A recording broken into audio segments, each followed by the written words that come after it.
Antanai treniruoja ne vieną komandą, treniruoja net 3 komandas, kurios dalyvauja TerraSport lygoje.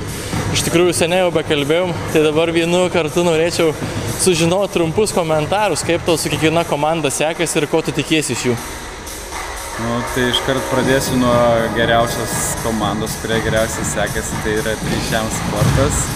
Labai džiaugiuosi jų žaidimu. Šiais metais jie biškį ir pastiprėjo, bet jau 3 metai berods mes kartu visi.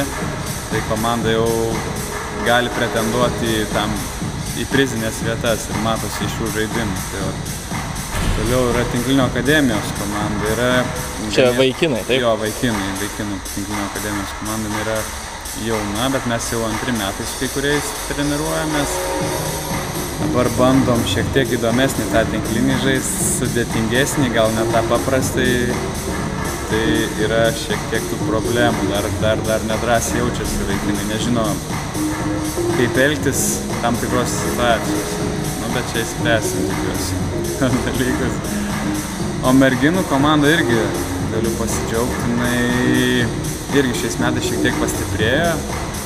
Kelios varžybos čia buvo 3 jau varžybos.